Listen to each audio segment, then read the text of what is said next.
এই দিনটা ধরতেই হবে রিপোর্টের দিন।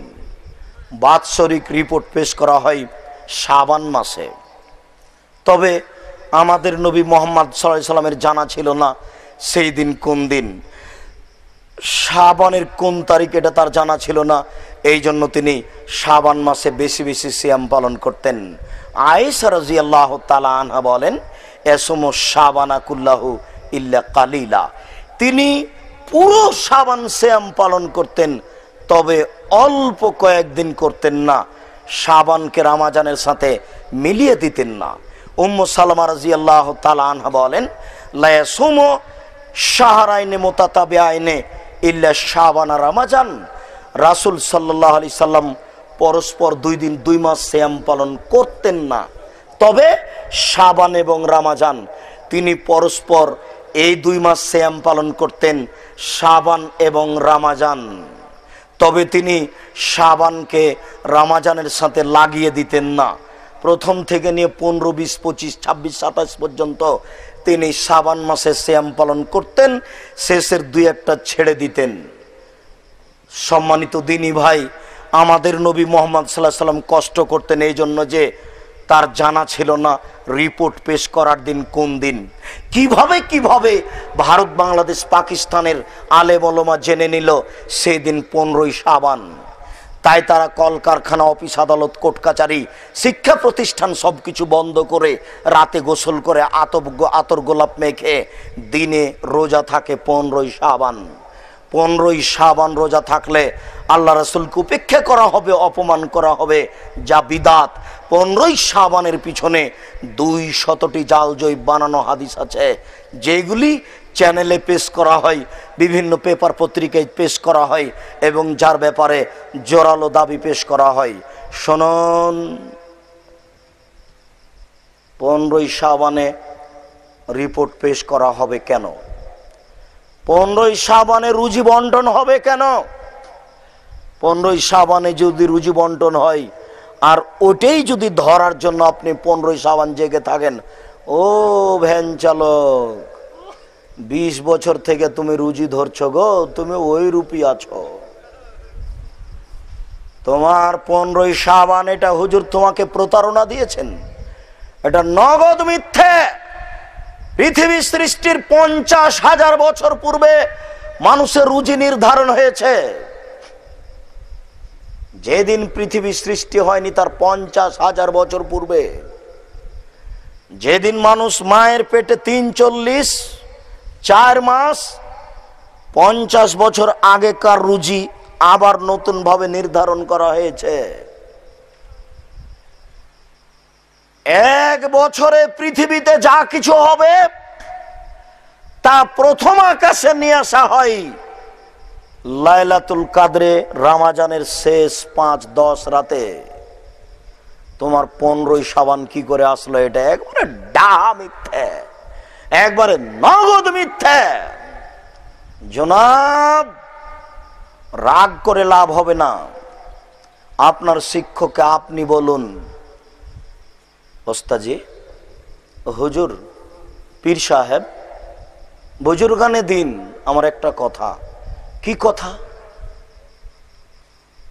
15ই শাবানে যদি রুজি বন্টন হয় তাহলে ওই রমজানের লাইলাতুল কাদরে কি হয়? ওটার এটা কি? একটু বুঝিয়ে দেন তো পীর সাহেব, দেখি বলেন তো আপনার পীরকে কি বলেন আপনার পীর সাহেব। আমরা জাতির যদি রাস্তাঘাট করে দিতে না পারি, জাতির যদি স্কুল কলেজ করে দিতে না পারি, জাতিকে চূড়ান্ত সঠিক ধর্ম দিতে পারবো ইনশাআল্লাহ। ধর্মের ব্যাপারে জাতিকে ফাঁকি দিয়ে পরকাল হারাতে রাজি নই, এটা আপনি বিশ্বাস রাখুন।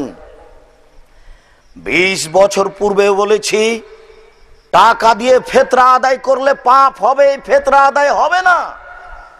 আজও বলছি টাকা দিয়ে ফিতরা আদায় হবে না। 20 বছরের মধ্যে কোনো মায়ের বেটা এখন পর্যন্ত দাঁড়ায়নি যে আপনার কথাটি মিথ্যে। কেন মিথ্যা হবে? আমি বলছি, আপনি শুনুন, আর আপনার পীর সাহেব বলবে। আপনার পীর সাহেব কি বলবে? আমি যেটা বলছি। কি বলছি আমি? আব্দুল্লাহ ইবনে উমর রাদিয়াল্লাহু তাআলা আনহু বলেন, রাসূল সাল্লাল্লাহু আলাইহি সাল্লাম প্রত্যেক পুরুষ নারীর প্রতি 100 শস্য ফরজ করেছেন ফিতরা। বুখারী, মুসলিম, আবু দাউদ, নাসাই, তিরমিজি, ইবনে মাজাহ, বাইহাকি, দারমি, দাইলামি, দারকুতনি, মুসান্নাফ ইবনে শায়বা, সহিহ ইবনে হাব্বান, সহিহ ইবনে আওয়ানা, মুস্তাদরাকে হাকিম, যত পৃথিবীতে গ্রন্থ আছে সব গ্রন্থে আছে। আবু সাঈদ খুদরি রাদিয়াল্লাহু তাআলা আনহু বলেন, রাসূল সাল্লাল্লাহু আলাইহি সাল্লাম বলেছেন, প্রত্যেক পুরুষ নারী মুসলিমকে 100 করে শস্য ফিতরা দিতে হবে। এবার আপনার পীর সাহেব বলবেন। আবু হুরায়রা রাদিয়াল্লাহু তাআলা আনহু বলেন, রাসূল সাল্লাল্লাহু আলাইহি সাল্লাম বলেছেন, মুসলিম পুরুষ নারী সবার পক্ষ থেকে 20 টাকা করে ফিতরা দিতে হবে। বুখারী, হাদিস নাম্বার এত। কিয়ামত পর্যন্ত সময় থাকলো। আবু দাউদ এত, আহমদ এত, কিয়ামত পর্যন্ত হবে না, এটা মিথ্যে। শুনুন, মিথ্যে ধর্ম মেনে জান্নাত কেনার চেষ্টা করিয়েন না। টঙ্গীর আখেরি মোনাজাতে উপস্থিত হলে পাপ হবেই, এটাই চূড়ান্ত। আপনি হাত তুলে দোয়া করুন। এখানে আরাফার মাঠে 1 কোটি হাজি নিয়ে কাবা ঘরের ইমাম আখেরি মোনাজাত করেন না, তার আখেরি মোনাজাত চলে না আরাফার মাঠে, সবচেয়ে পবিত্র ভূমিতে। আর আপনার এই তুরাগ নদীর তীরে পেশাব পায়খানার ওপরে কেমনে সবাই মিলে আখেরি মোনাজাত চলে? আপনি একটু বিবেচনা করবেন না? বিবেচনা আমার উপরে চাপিয়ে দিচ্ছেন কেন? আপনি একটু করুন, আপনার করলেই ভালো হবে। যদি 15ই শাবান রুজি বন্টন হয়, তাহলে লাইলাতুল কাদরে কি হলো? তাহলে কি লাইলাতুল কাদরে হয়? 15ই শাবানে হয়? জি না, 15ই শাবানে সিয়াম পালন করলে পাপ হবেই। 27শে রজব সিয়াম পালন করলে পাপ হবেই। যারা নিয়মিত সিয়াম পালন করে তারা 13, 14, 15 শাবান সিয়াম পালন করবে। আর যারা প্রথম শাবান থেকে শুরু করেছে, আপনার ওই রিপোর্টের দিন ধরার জন্য যতদূর সম্ভব প্রথম শাবান থেকে নিয়ে 15, 20, 25, 26, 27 চলে যাবে। অপরদিকে রাসূল সাল্লাল্লাহু আলাইহি সাল্লাম বলেছেন, তোমরা শাবান মাসের সিয়াম পালন করো লে তাজিমে রমাজানা, রমাজানকে সম্মান করার জন্য, রমাজানকে মূল্যায়ন করার জন্য তোমরা শাবান মাসে সিয়াম পালন করো।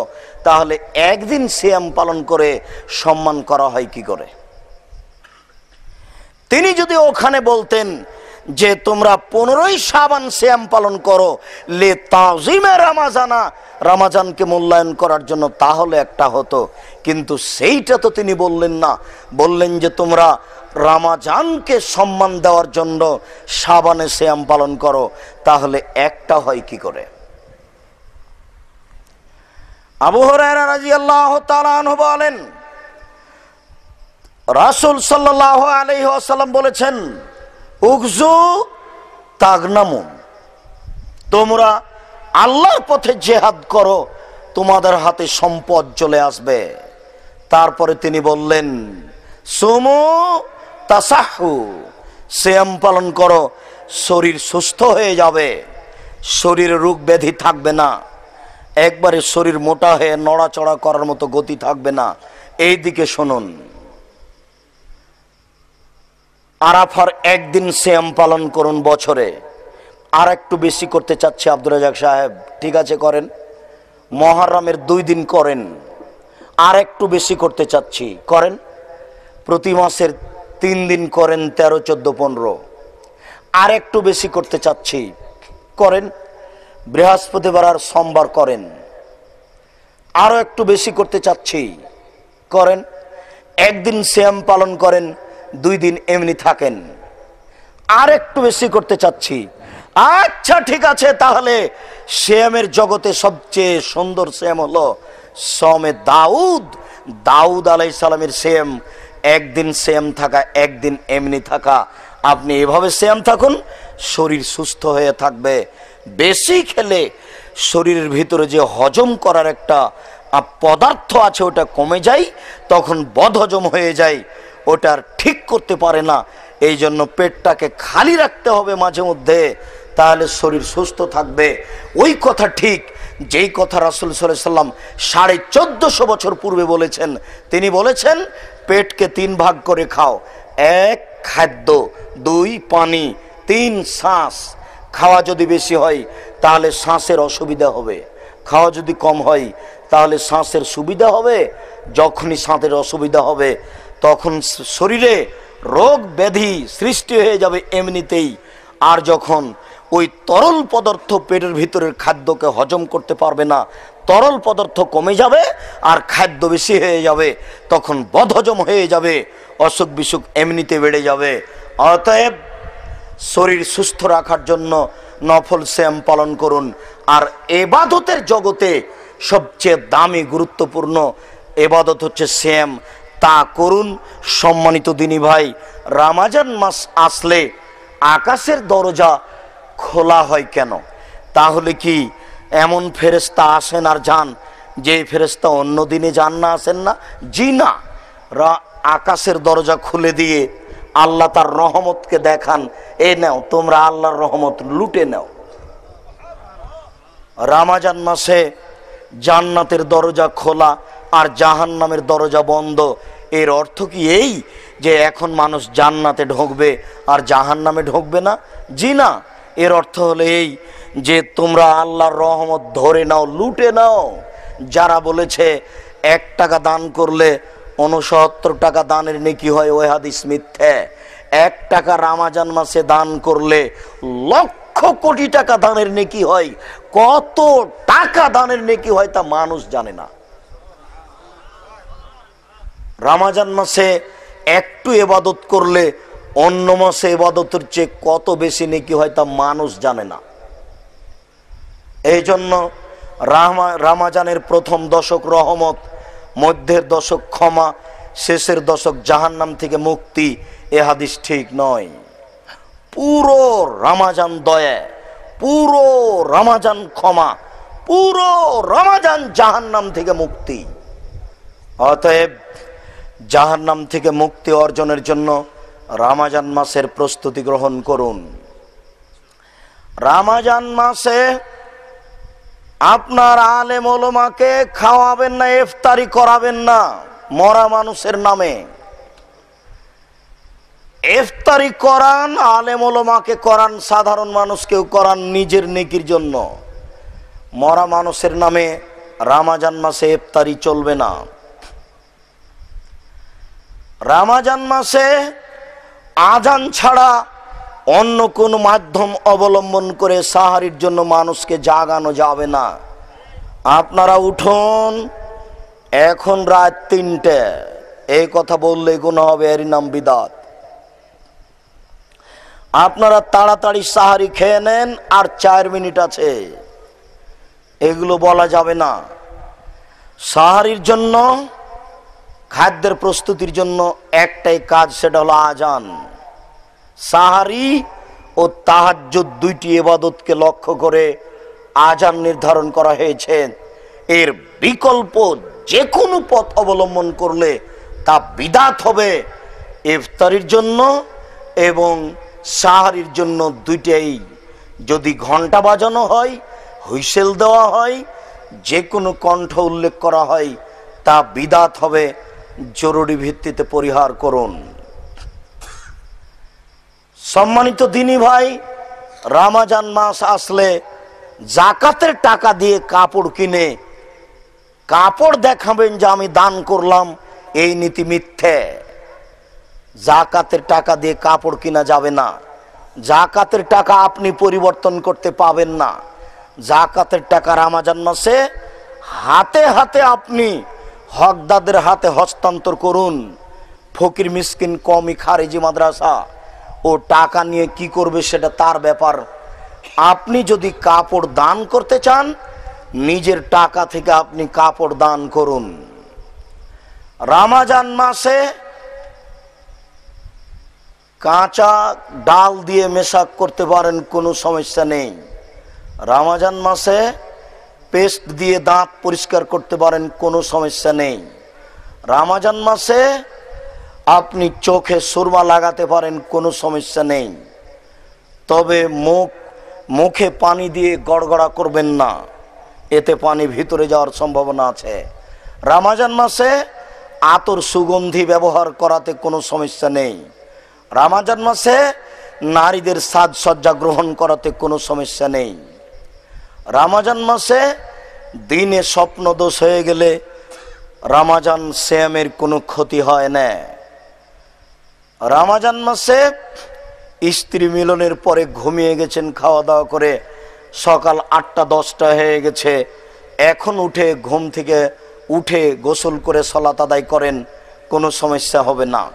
উল্লেখ্য যে আপনি রাত 2টায় সাহারি খেয়েছেন, এখনই আপনার সিয়াম চালু হয়নি। সিয়াম চালু হবে 4টা-10-এ, কথার কথা। 4টা-10-এর আগা পর্যন্ত স্ত্রী মিলন চলবে। তবে সাহারি খেয়েছেন রাত 2টায়, তাহলে সাহারির পরে স্ত্রী মিলন চলবে। কতক্ষণ চলবে খাওয়া পান করা সব কিছু? 4টা-10 পর্যন্ত। একটা কথার কথা বলছি, যেটা সাহারির শেষ সময়। রমজান মাসে শরীরের খাদ্যমূলক কোনো ইনজেকশন গ্রহণ করা যাবে না, তবে চিকিৎসামূলক ইনজেকশন নেওয়া যাবে। রমজান মাসে গুল ব্যবহার করা যাবে না, হারাম। রমজান মাসে শ্বাসের সুবিধার জন্য ইনহেলার ব্যবহার করা যায়। রমজান মাসে এবার সবচেয়ে গুরুত্বপূর্ণ কথা, তাড়াতাড়ি ইফতার করবেন। পেপার পত্রিকায় লেখা আছে আজ সূর্য ডুববে 6টা-55। বিজ্ঞাপন পোস্টার ইশতেহারে লেখা আছে আপনারা আরো 3 মিনিট দেরি করুন, সতর্কতামূলক। 5 আর 3 8:58 ইফতার করুন। পেপার পত্রিকায় যেটা আছে তার চেয়ে যদি আপনি সতর্কতামূলক 1 মিনিট দেরি করেন, তাহলে কাজটা হবে ইহুদিদের। আল্লাহ রাসূল বলেন আমার উম্মত অতদিন পর্যন্ত কল্যাণে থাকবে যতদিন পর্যন্ত তাড়াতাড়ি করে ইফতার করে। কেন? ইহুদি খ্রিস্টান দেরি করে ইফতার করে। সতর্কতার জন্য 1 মিনিট 2 মিনিট 3 মিনিট দেরি করলে কাজটা হবে ইহুদিদের। তাহলে কল্যাণ বেশি পাওয়া যাবে কিসে? বিজ্ঞাপন পোস্টার ইশতেহারে লেখা আছে যে সূর্য ডুববে 6টা-55, আপনি ইফতার করুন 6টা-54 বা 54.5। নির্ধারিত সময় থেকে হাফ মিনিট 1 মিনিট আগিয়ে নেন, আপনি অনেক নেকি পাবেন। এটাই হলো সতর্কতা, আর ওটা হলো ইহুদিদের নীতি। বুঝা গেল না মনে হয়? মানেন আর না মানেন, এটা আল্লাহ রাসূলের ফয়সালা। দেরি করা ইহুদিদের নীতি, তাড়াহুড়া করা রাসূলের নীতি এবং বেশি নেকি পাওয়ার নীতি। রাসূলের পদ্ধতিতে রমজান মূল্যায়ন করুন। শেষের 10 রাতে আপনি ইতিকাফ করুন। 3 দিনে ইতিকাফ চলবে না, 5 দিনে ইতিকাফ চলবে না, মহিলাদের বাড়িতে ইতিকাফ চলবে না, সিয়াম ছাড়া ইতিকাফ চলবে না, জুমা মসজিদেই ইতিকাফ করতে হবে, সিয়াম অবস্থাতেই করতে হবে। নারীও করতে পারে মসজিদে, বাড়িতে নয়। কেউ যদি মানত মেনে থাকে যে আমার ছেলে যদি ভালো হয় তাহলে একদিনে ইতিকাফ করব, তাহলে সে একদিনে ইতিকাফ করতে পারে। সিয়াম সহ করলে সিয়াম সহ, না করলে এমনিতেই। মানত মানা ভিন্ন জিনিস, কিন্তু ইতিকাফ ভিন্ন জিনিস। ইতিকাফ 10 দিন হতে হবে, রমজানের শেষ দশকে হতে হবে, সিয়াম অবস্থায় হতে হবে, জুমা মসজিদে হতে হবে। মক্তবে পাড়ার মসজিদে ইতিকাফ চলে না। সম্মানিত দিনী ভাই, রমজানের শেষ দশককে আপনি এইভাবে কোরআন তেলাওয়াত করে জাগবেন না, এইভাবে বক্তব্য দিয়ে জাগবেন না। এগুলি সব বিদাত। রামাজানের শেষ দশক জাগবেন কিভাবে? আমার দিকে দেখুন, এই দিকে। যেমন ওখানে সাল্লু কামারা আইতুমুনি উসল্লি, তাহলে ওই কথাটা থেকে দেখাই, সাল্লু কামারা আইতুমুনি উসল্লি, তোমরা সালাত আদায় করো যেভাবে আমাকে সালাত আদায় করতে দেখছো। একটু পানি দিয়ে দাও। তোমরা সালাত আদায় করো যেভাবে আমাকে সালাত আদায় করতে দেখছো। এক খেয়ালে আমার দিকে চেয়ে থাকবেন কয়েক মিনিট, কেউ কোনো দিকে নড়াচড়া করবেন না।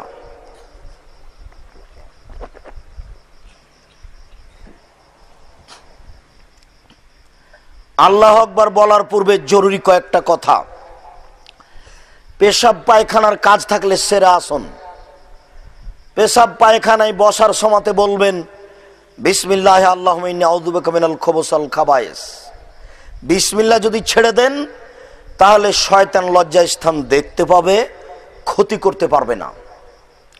আর যদি বিসমিল্লাহ সহ বলেন, ক্ষতি করা তো দূরের কথা, দেখতেই পাবে না। পানি খরচ করুন, পবিত্রতা অর্জন করুন। পানি নেই, টিস্যু পেপার ঢেল দিয়ে পবিত্রতা অর্জন করুন। আগে ঢেল টিস্যু পেপার, পরে পানি, এ হাদিস মিথ্যে, এ আমল চলবে না, এটা জায়েজ নয়। ঢেল নিয়ে 40 কদম হাঁটতে হবে, এটা বেহায়াই। পায়ের উপরে পা উঠাতে হবে, এটা লজ্জা না থাকার প্রমাণ। এই কারণেই একজন মাঝহাবী মানুষ মাওলানা আশরাফ আলী থানভী হানাফি রাহিমাহুল্লাহ কত দিন আগে ভারতের মাটিতে তিনি এই কথা লিখে গেছেন যে টিস্যু পেপার বা ঢেল কুলুক নিয়ে 40 কদম হাঁটা, পায়ের উপরে পা উঠানো একেবারেই বেহায়াই। আপনি ওখানে ঢেল নিয়ে অপেক্ষা করুন, তারপরে উঠে আসেন। যারা বলছে 40 কদম হাঁটতে হবে, 40 কদম কেন? ও যদি 3 দিন ঢেল ধরে থাকে, এরপরে যদি ছাড়ে তবুও পেশাব আসবে। তার মানে ওইটা তার নিয়ম হয়ে গেছে, ওরা তার একটা বিবেকে ওই গতিতে চলে এসেছে। আরেকটা জিনিস, পবিত্রতা অর্জন করার জন্য তাকে ঢেল ধরা লাগে, তার বউকে ধরা লাগে না। ও শুধু ওই একাই পবিত্রতা অর্জন করবে, মহিলাকে পবিত্রতা অর্জন করা লাগবে না? ও যে ঢেল ধরা জরুরি মনে করছে, তো তাদের মহিলারা কেন ঢেল ধরে না? তার মানে এটা একটা রূপক কথা, এটা একটা মিথ্যা কথা। পেশাব পায়খানার কাজ সেরে এসে মেশক করে নিয়ে ওযু করুন। শুনুন, ওযুর বিষয়টি আমরা পিস টিভিতে বিস্তারিত আলোচনা করেছি। এই জায়গাগুলিতে বিশেষভাবে টক শোতে, সমষ্টিগত আলোচনাতে প্রায় আমার আলোচনা আছে, আমার 250 টক শো আছে, আর 69টি টিভি টক ব্যক্তিগত আলোচনা আছে। তাতে আমরা এই বিষয়গুলি খুব স্পষ্ট করেছি। শিরক বেদাতের বিষয়গুলি, এই পবিত্রতা অর্জনের বিষয়গুলি, কুসংস্কারের বিষয়গুলি, বিবাহের পূর্বের বিষয়গুলি, আল্লাহর রহমত আমি এই বিষয়গুলির প্রতিদিনই ছিলাম। সামনে অনেকে ডক্টর ছিলেন, কোন কোন ডক্টর আবার মুখের উপরে 2-1টাতে বিরোধিতাও করেছে, বলেছেন আব্দুর রাজাক সাহেবের সাথে আমি একমত নই। ওলামায়ে দ্বীন এগুলিতে কিছু মতানক্য করেছেন। তখন আমি বলেছি ওলামায়ে দ্বীন আবার কি? রাসূল সাল্লাল্লাহু আলাইহি ওয়াসাল্লাম এভাবে বলেন, এইভাবেই বলা আছে। অবশ্য জনাব আলোচনা শেষে মাঝে মধ্যে বলেছেন, আব্দুর রাজাক সাহেব উহিব্বুকা হুব্বান সাদিদা, আপনাকে আমি খুব ভালোবাসি। ডক্টর হিজবুল্লাহ উনি বলছেন আপনাকে আমি খুব ভালোবাসি। ভালোবাসেন আলহামদুলিল্লাহ, তবে আমল করতে হবে কোরআন এবং সহিহ হাদিস, মানুষের মতামতের কোনো সুযোগ নেই। একজন ডক্টর আমাকে বলছেন যে মাঠের বক্তব্য আর মিডিয়ার বক্তব্য এক নয়। তা আমি বলছি যে মাঠে থাকে মানুষ আর মিডিয়াতে থাকে ফেরেশতা। কি বলেন আপনি? আমি যখন একক আলোচনা করেছি তখন একবারে ছিঁড়ে ধুয়ে রেখে দিয়েছি। আপনি কিসের মিডিয়া? মিডিয়া মানে কি? এখানে যখন সুযোগ আসবে তাকে একবারে ধুয়ে রেখে দেবো, যা মিথ্যা তা মিথ্যা বলে দেবো জাতিকে। এমন ভাবে বলা আছে, সামান্যতম কোনো দুর্বলতা করা হয়নি। দেখবেন আল্লাহ যদি নিয়ে আসে সময়, কোনো সুযোগ নেই। মিডিয়া মানে মিডিয়াতে ফেরেশতা থাকে নাকি? মিডিয়াতে তো বেশিরভাগ থাকে সাধারণ মানুষ। কষ্ট পেবে যুবক, তোমরা 3 নম্বর শ্রেণীর মানুষ বেশি থাকে। আর এই মসজিদে ভদ্র মানুষ থাকে। ওখানে আমরা ঢাকার বুকে যেখানে 5-6 হাজার মুসল্লি, অনেকেই পিএইচডি ডিগ্রিধারী, তাদের সামনে আমরা রাত দিন মূর্তি ভেঙে লাঠি মেরে চৌচির করে দিলাম। আর এখানে ভয় দেখাচ্ছেন মানে? কত ছবি আর মূর্তি আর ভোটের নিন্দা করে ওই খুতবার মধ্যে পৃথিবীর সবচেয়ে ন্যাক্কারজনক, নোংরা, জঘন্য, বর্বর, অসভ্য কাজ যে ভোট। জুয়াচোরেরা টাকাকে লুটে খেলে লুটারুরা, আর দেশের কল্যাণ দেখাতে চাই জুয়াচোরেরা, লুটারুরা ব্যাংকের টাকাকে নিজের মনে করে জাতির টাকা ধ্বংস করে দেখায় নেতৃত্ব। আবার সাধুগিরি দেখাচ্ছে।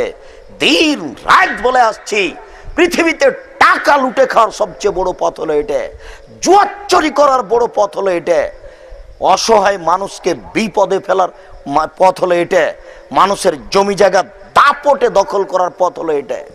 দাপট যার জমি তার, দলীয় ক্ষমতা যার জমি তার, দলীয় ক্ষমতা যার কেস কামার তার, দলীয় ক্ষমতা যার বিশ্ববিদ্যালয়ে চাকরি তার। আমরা দেখি না, কে দেখাতে চাচ্ছ তুমি যুবক? তোমাকে চিনি না, জাতিকে চিনি না। সবচেয়ে ন্যাক্কারজনক, নোংরা, বর্বর, অসভ্য কাজ হচ্ছে এই ভোট পদ্ধতি। নইলে 3 নম্বর শ্রেণীর মানুষের টাকা পয়সা এটা লুটে খায় কেন? খাবে কেন? সব দিন ছুটিতে দেখাবে এটা নাকি জন্ম দিবস, এটা নাকি মৃত্যু দিবস, এটা নাকি শোক দিবস, এটা নাকি মা দিবস, এটা নাকি বাপ দিবস। তোর সব যদি দিবসই যায় তাহলে ছাত্রছাত্রী কি পড়বে? দেখাচ্ছেন আপনি দিবস, বিদ্যা দেখাচ্ছেন। সেখানে আমরা বলেছি যে এই মানুষ শহীদ মিনার তৈরি করেছে, তাকে যদি অশিক্ষিত প্রমাণ করতে না পারি জাতির সামনে বক্তব্য দিব না। যারা ছবি মূর্তি রাস্তাঘাটে তুলেছে, বাড়িতে সাজিয়ে রেখেছে, আপনার ওই শোকেজে সাজিয়ে রেখেছে পুতুল, তাদের যদি অশিক্ষিত প্রমাণ করতে না পারি জাতির সামনে বক্তব্য দেব না। আপনি বাজারে গিয়ে একটা গেঞ্জি কিনে নিয়ে আসলেন, সেই গেঞ্জিতে আছে আপনার সাদ্দামের ছবি, আপনি আমাকে শিক্ষিত দেখাচ্ছেন? আপনার মেয়ে বাজার থেকে একটা আয়না কিনে নিয়ে এসেছে, আয়নাটা হচ্ছে রুই মাছ। আমাদের পায়ে ধাক্কা খেলে আমাদেরকে এমনি দিলে ওটা নিব না। আমাদেরকে যদি অনুরোধ করে বলে আব্দুর রাজাক সাহেব এই আয়নাটা রুই মাছ সাজানো আছে নিয়ে যান, আমরা ওটা নিব না। বাজারে ওটা আমরা নিনে দেখি কতদিন চলে, আপনার চলে না কেন? অতএব ভুল পথ থেকে ফিরে আসতে হবে, সঠিক পথ গ্রহণ করতে হবে, এটাই ঠিক বলছিলাম। আপনি সুন্দর করে ওযু করে নিয়ে আশহাদু আল্লা ইলাহা ইল্লাল্লাহু ওয়াহদাহু লা শারীকা লাহু ওয়া আশহাদু আন্না মুহাম্মাদান আবদুহু রাসূলুহু ওয়া আন্না মুহাম্মাদান আবদুহু রাসূলুহু, এই দোয়া পড়েন, আপনার জন্য জান্নাতের 8টি দরজা সবই খোলা হয়ে গেছে। যান, যে দরজা দিয়ে যাবেন যান। আল্লাহুম্মা জাল্লি মিনাত তাওয়াবিন ওয়াজালনি মিনাল মুতাতাহিরিন, এই দোয়া পড়লে নেকি হবে, তবে জান্নাতের দরজা খোলা হবে না। এই দোয়া পড়লে নেকি হবে, তবে জান্নাতের দরজা খোলা হবে না। 8টি দরজা খুলে যাবে ওযুর পরে। কোন দোয়া পড়লে বলেন তো? আশহাদু আল্লা ইলাহা ইল্লাল্লাহ ওয়া আশহাদু আন্না মুহাম্মাদান আবদুহু রাসূলুহু ওয়া আন্না মুহাম্মাদান আবদুহু রাসূলুহু পড়লে আপনার জন্য জান্নাতের 8টি দরজা খুলে গেছে। রাসূলের পদ্ধতিতে ওযু করুন, রাসূলের পদ্ধতিতে পেশাব পায়খানা করে আসুন, রাসূলের পদ্ধতিতে মেশাক করে ওযু করুন। মেশাক করে ওযু করলে 70 গুণ নেকি বেশি হবে। একবারে ডাহা মিথ্যা কথা। মাথায় পাগড়ি বেঁধে সালাত আদায় করলে 69 গুণ নেকি বেশি হবে, একবারে মিথ্যা কথা। একেবারে ওকে 6 মাস থেকে সেই পাগড়িকে পরিষ্কার করেনি, সেই সবুজ কালারের পাগড়ি ওখানে পড়ে আছে, ওখানে মুয়াজ্জিন ইকামত শুরু করেছে, ও পেঁচাচ্ছে। পেঁচাতে পেঁচাতে যখন ওই একামতের শেষে গেছে তখনও বলছে আল্লাহ আকবার। তো কখন মুক্তাদির দিকে ঘুরবে? মুক্তাদিরকে কখন বলবে যে আপনারা কাতার সোজা করুন, পায়ের সাথে পা মিলান, কাঁধের সাথে কাঁধ মিলান?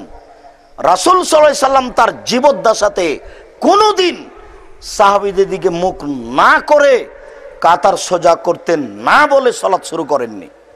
আর ইমাম সাহেবী একদিনও বলে না। এ বেদাতি ইমাম, এ বেদাতি ইমাম, একে সংশোধন করুন। আর ওই পাগড়ি পরিষ্কার করুন। আর ওই পাগড়ি অন্য অন্য দিনে পরতে হবে, শুধু ওখানে নয়। ওখানে কেন? পাগড়ি পরা একটা স্বাভাবিক বিধান, সলাতের সময় এই বিধান নয়। যেমন টুপিও সলাতের সময় নয়, পাগড়িও তেমন সলাতের সময় নয়। থাকতে পারে, অন্য সময়ে থাকবে। আল্লাহ আকবার বলে আপনি সলাত আরম্ভ করুন। আল্লাহ আকবার, কাঁধ সামনাসামনি থাকবে, দুই কানের লতি সামনাসামনি থাকবে। আল্লাহ আকবার বলে কানের ওই লতি ধরবেন না। আল্লাহ আকবার বলে এইভাবে হাতটা একটু এইভাবে উঠাবেন না, মারবেন না। আল্লাহ আকবার হাতের আঙ্গুল জমা করে করে এইভাবে আকাশমুখী করে থাকবেন। এরপরে মনে রাখা ভালো হবে, আল্লাহ আকবার বলার পূর্বে কোনো শব্দ উচ্চারণ করবেন না। আল্লাহ আকবার শব্দটি এত পাওয়ারফুল শব্দ যে আল্লাহ আকবারের পূর্বে বিসমিল্লাহ চলে না। এত পাওয়ারফুল শব্দ। সেখানে আপনি বলছেন নাওয়াইতু নুসল্লি আরবা রাকাতিন লিজোহরে, জোহরের 4 রাকাত সালাতের নিয়ত করছি, বললেই পাপ হবে, বললেই পাপ হবে। এর নাম বিদাত। আল্লাহ আকবার বলার পূর্বে বিসমিল্লাহ চলে না, তাহলে এটা চলে কি করে? আল্লাহ আকবার শব্দটি এত পাওয়ারফুল শব্দ যে কোনো কিছু চলবে না। অজু শেষে দোয়া পড়ুন। এবার আল্লাহ আকবার, ডান হাতের কবজি বাম হাতের কবজির উপরে হবে সহিহ হাদিস, বাহুর উপরে হবে বাহু সহিহ হাদিস। এরপরে বুকের উপরে রাখুন 4টি সহিহ হাদিস। একটি আবু দাউদে আছে, তবে যেটা দিল্লি থেকে চিটাগাং থেকে ছাপা হয়েছে এটাতে নেই। যেটা সৌদি আরব থেকে ছেপে এসেছে সেটাতে আছে। 3টি হাদিস আছে নাভির নিচে হাত বাঁধার, একটিও ঠিক নয়। আল্লাহ আকবার বলে সানা পড়ুন, আল্লাহুম্মা বাঈদ বাইনি অথবা সুবহানাকা আল্লাহুম্মা ওয়া বিহামদিকা। শেষ হয়ে গেলে আউযু বিল্লাহি মিনাশ শাইতানির রাজিম, বিসমিল্লাহির রহমানির রহিম। এরপরে সূরা ফাতিহা। এরপরে অন্য কোন সূরার প্রথমে হলে বিসমিল্লাহ, আর যদি অন্য কোন সূরার প্রথমে না হয় তাহলে বিসমিল্লাহ ছাড়াই পড়া আরম্ভ করবেন। উল্লেখ্য যে কোনো সময়ে কোরআন মাজিদ পড়া শুরু করলে আউযুবিল্লাহ বলতে হবে, বিসমিল্লাহ নয়। এখনই আপনি একটা হাফেজে ছেলেকে পড়তে বলেন, ওই ছেলেটা বিসমিল্লাহ বলে কোরআন পড়া শুরু করবে। তার মানে হাফেজেরও জানা নাই, ছেলেরও জানা নাই। বিসমিল্লাহ লাগবে না সব জায়গায়। বিসমিল্লাহ কোথায় লাগবে বলেন তো? সূরার প্রথমে, সূরার প্রারম্ভে। আর আউযুবিল্লাহ কোথায় বলতে হবে? যখনই কোরআন শুরু হবে। যদি মধ্যে হয় শুধু আউযুবিল্লাহ, আর যদি প্রারম্ভে হয় তাহলে আউযুবিল্লাহ তারপরে বিসমিল্লাহ তারপরে তেলাওয়াত। না, বুঝাতে পারলাম না। অতএব সূরা ফাতিহা শেষ হয়ে গেলে বিসমিল্লাহ বলে অন্য একটি সূরা। এবার রুকুতে যান। রুকুতে যাওয়ার পূর্বের কথা, হাত ছেড়ে দিয়ে আল্লাহ আকবার বলে ওই পর্যন্ত হাত উঠাবেন। প্রচুর হাদিস, এসব হাদিস রহিত হয়ে গেছে। এটা আপনাদেরকে প্রতারণা দিচ্ছে মানুষ। সব বুখারী মুসলিম আবু দাউদ সবটা গ্রন্থে আছে। এরপরে আপনি রুকুতে যাওয়ার পূর্বে জরুরিভাবে জেনে নিন, পিঠের লম্বা হাতটা একবারে সোজা করে রাখবেন রডের মতো। পিঠটা এভাবে একটু উঁচু করবেন না, মাথা একটু ওরকম উঁচু করবেন না, নিচুও করবেন না। আঙ্গুলগুলি খোলা খোলা রাখবেন, হাঁটুকে চেপে ধরে থাকবেন। কোমর থেকে সামনের ওজন হাতের উপরে হবে, তাহলে আপনার পিঠটা লম্বা হবে, মাথা সোজা হবে। আজকে বাড়িতে গিয়ে আপনার মেয়েকে দেখুন, আপনার স্ত্রীকে দেখুন, ওরা হাত বাঁধে আল্লাহ আকবর বলে এই আঙ্গুলের উপর আঙ্গুল রাখে। কে যে বলে দিল? আপনি তো কোনোদিন দেখেননি। আপনি মনে করছেন যে খালি আমাকে টাকা দিতে হবে বেটিকে পড়ানোর জন্য, আর কিছু লাগে না। আর দেখবেন যে সলাতে দাঁড়াচ্ছে তখন দুই পায়ের গোড়ালি এক জায়গাতে করে এইভাবে হাতখানা এরকম করে বুকের উপর রেখে আঙ্গুলের উপর আঙ্গুল দিয়ে রেখে আছে। জি না, আপনি এইভাবে রুকুতে গিয়ে বলুন সুবহান রাব্বিয়াল আযীম যতবার ইচ্ছে, 3 বার 5 বার 10 বারের একটি বর্ণনাও ঠিক নয়। এবার বলুন সামি আল্লাহু লিমান হামিদা, ওই পর্যন্ত হাত ওইভাবে উঠিয়ে ছেড়ে দেন। হাত ছেড়ে দিয়ে একবারে দাঁড়িয়ে থাকবেন আর দোয়া পড়তে থাকবেন। এমন ভাবে ছেড়ে দিবেন যেন প্রত্যেকটা স্ব জোর যেন মুখামুখি হয়ে যায়। এই জন্য বুকে হাত বাঁধা যাবে না। আল্লাহ রাসূল বলছেন যে রুকু থেকে যখন দাঁড়াবে তখন সব জোরের মাথাগুলিকে স্ব জায়গায় যেতে হবে। আপনি যদি রুকু থেকে উঠে হাত এভাবে বাঁধেন তাহলে এই জায়গাটার মাথা স্ব জায়গায় যাবে না। একবারে খুব সোজা হয়ে দাঁড়ান হাতকে ছেড়ে দিয়ে, তাহলে সব জোড়ের মাথাগুলি স্ব স্থানে চলে যাবে। এরপরে আপনি সিজদায় চলেন। সিজদায় যাওয়ার পূর্বে কয়েকটি কথা। 7 হাড়ের উপরে আল্লাহ রাসূলকে সিজদা করতে বলা হয়েছে। নাক কপালে হলো 1, 2 হাত এ হলো 3, 2 হাঁটু এ হলো 5, 2 পায়ের বৃদ্ধা আঙ্গুল এ হলো 7 হাড়ের উপরে সিজদা করতে হবে। উল্লেখ্য যে ডান পায়ের বৃদ্ধা আঙ্গুল নড়ানো যাবে না, এই কথাটা মিথ্যে। সিজদা করার সময় 2 পায়ে সে জমা হয়ে যাবে। পায়ের গোড়ালি থেকে নিয়ে আঙ্গুল পর্যন্ত, আঙ্গুল থেকে নিয়ে গোড়ালি পর্যন্ত জমা হয়ে থাকবে। এরপরে কোণে দুটি এইভাবে উঠে থাকবে। বুক উরু থেকে পৃথক হয়ে থাকবে যেন ছাগলের বাচ্চা পার হতে পারে। আঙ্গুলগুলি জমা জমা থাকবে, কেবলামুখী থাকবে। 2 কানের পাশে থাকবে। এতদিন যে স্থানে সিজদা করছিলেন কপালটা আরো 8-10 আঙ্গুল আগিয়ে রাখবেন, তাহলে আপনার পিঠের হাড়টা একবারে লম্বা হবে। মহিলা পুরুষের সালাতের কোনো পার্থক্য নেই। মহিলাদেরকে বুককে উরুর সাথে লাগিয়ে সিজদা করতে হবে মর্মের 4টি মানুষের বানানো হাদিস আছে, একেবারেই জাল বানানো। নারী পুরুষের সালাতের মধ্যে কোনো পার্থক্য নেই। নারীও পিছনকে উঠিয়ে বুককে পৃথক করে থাকবে যেন বুকের নিচ দিয়ে ছাগলের বাচ্চা পার হতে পারে। নারী পুরুষ একই হুকুম, নারী পুরুষ একই হুকুম, নারী পুরুষ একই হুকুম। নারী পুরুষের সালাতে একটু পার্থক্য আছে। কোন সময়? নারী যদি ইমাম হয় তাহলে কাতারের মধ্যেই থাকবে। নারী ইমামের যদি ভুল হয় তাহলে হাতের উপরে মেরে তাকে ভুল সংশোধন করবে। আর পুরুষ ইমামের ভুল হলে সুবহানাল্লাহ বলে সংশোধন করবে, আল্লাহু আকবার নয়। এই 2টা পার্থক্য। আর কেউ যদি বলে যে নারীদের কাপড় টাকনুর নিচে থাকবে আর পুরুষের উপরে, তো ওটা কি সালাতের সাথে সম্পৃক্ত? সব সময় ওটা একই, তো ওটা আবার টেনে নিয়ে আসলেন কেন এখানে? বলতে গেলে মাত্র 2টা পার্থক্য, তবু এই অংশে ইমামতিতে। এছাড়া কোনো পার্থক্য নেই নারী পুরুষের সালাতের। এবার সিজদায় দোয়া পড়বে সুবহান রাব্বিয়াল আলা, উঠে আসবে দোয়া পড়বে, আবার যাবে দোয়া পড়বে। এরপরে হলো আত্তাহিয়াতুর বৈঠক, তাশাহুদ। বাম হাতের আঙ্গুল জমা জমা থাকবে, হাঁটুর উপরে থাকবে। ডান হাতের এই কনিষ্ঠ আঙ্গুল সহ তারপরের আঙ্গুলটি জমা করে নিতে হবে। তৃতীয় আঙ্গুলের নখের উপরে বৃদ্ধা আঙ্গুলের পেট রাখতে হবে, এইভাবে গোলাকার করতে হবে। অবিরাম আঙ্গুল নড়তে থাকবে, এটাই ইহর রেকর্ড নড়তে থাকবে, এটাই ইশিরু নড়তে থাকবে। যারা বলেছে এইভাবে উঠে থাকবে তাদের কথাও মিথ্যে। যারা বলেছে একবার উঠবে, এ ব্যাপারে দুনিয়াতে কোনো জাল জয়ী ভুয়া হাদিসও নেই। তবে আঙ্গুল জমা করতে পারেন এইভাবেও। এ দেখেন, যাকে বলা হয়েছে তিরপান, তবে এইভাবেও চলবে।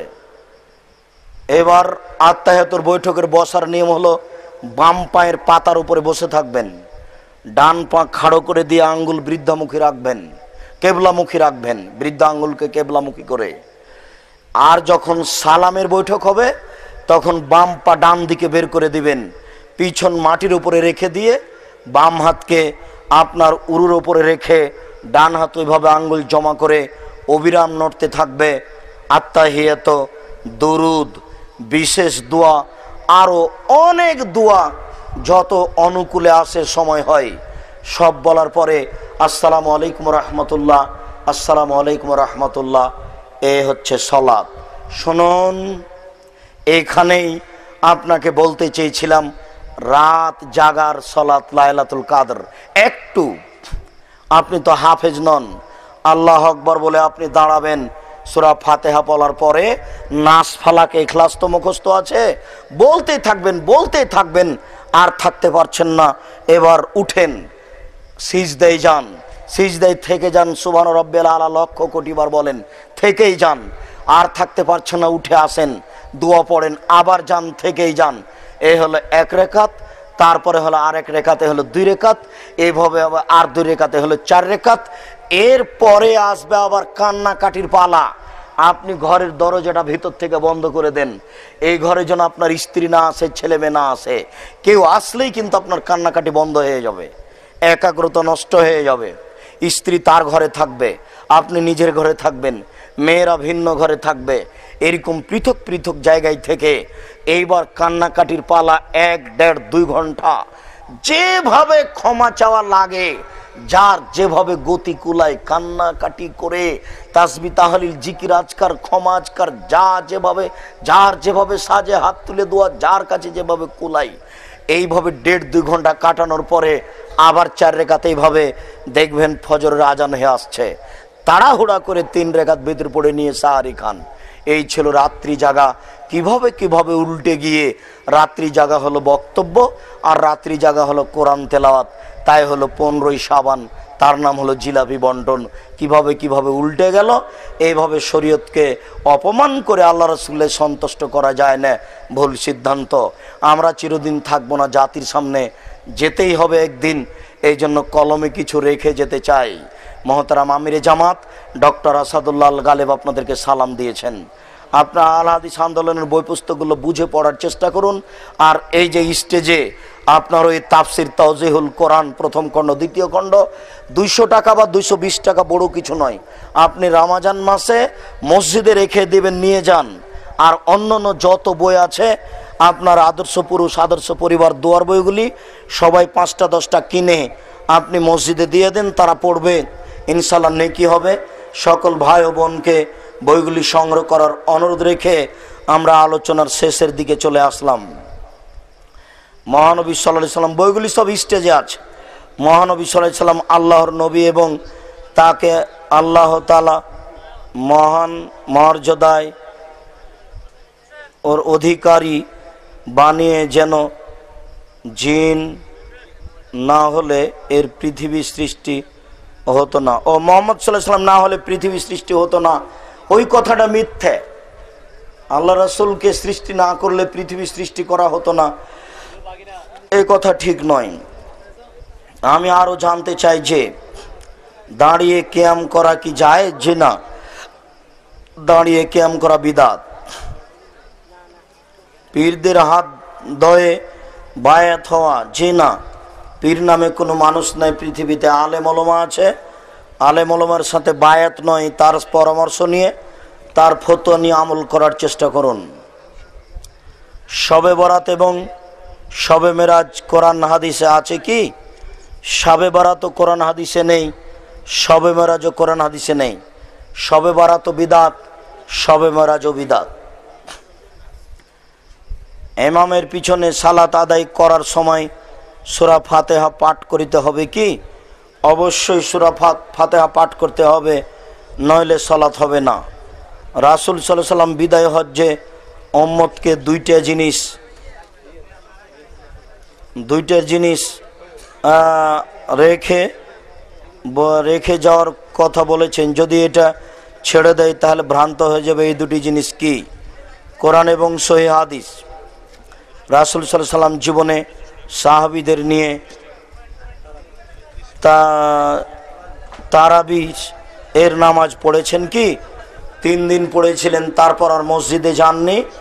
তবে মসজিদে জামাত সহকারে তারাবি তখন থেকেই চলছিল, এখনো চলে। জামাতেই তারাবি পড়তে হবে, এটাই ঠিক।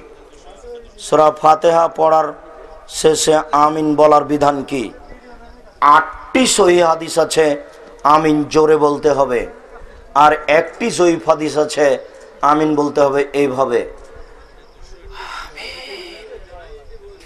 এরকম, মানে হালকা একটু কণ্ঠ বোঝা যাবে। নিতান্তই জয়ীফ হাদিস আছে একটা, হালকা একটু বোঝা যাবে কণ্ঠ। চুপচাপ থাকার দুনিয়াতে কোনো হাদিস নেই। আর জোরে আমিন বলার হাদিস আছে 8টি। একটা বাচ্চার জানাজা, ক্যান্সার রোগ, আপনার দোয়া দরখাস্ত। আজহেবিল বাস রব্বান নাস হাসফান্তা সাফি লা সেফা ইল্লা সেফা ওয়া কাসেফান লা ইয়াদুর সাকাম। আল্লাহ, আমরা যারা বেঁচে আছি তুমি তাদেরকে তোমার রাসূলের পদ্ধতি অনুযায়ী চলার তৌফিক দান করো। যারা আমরা এখানে এসেছি তুমি তাদের কবুল করো। তুমি এলাকাবাসীকে সঠিক পথ দেখাও। যারা আমাদের মারা গেছে তুমি তাদের কবরের শাস্তি মাফ করো। এই দোয়া, এ দাবি তোমার দরবারে রেখে আজকের সংক্ষিপ্ত আলোচনা এখানেই শেষ করলাম। সুবহানাকা আল্লাহুম্মা ওয়া বিহামদিকা আশহাদু আল্লা ইলাহা ইল্লা আনতা আস্তাগফিরুকা ওয়া আতুবু ইলাইক। আসসালামু আলাইকুম ওয়া রাহমাতুল্লাহ।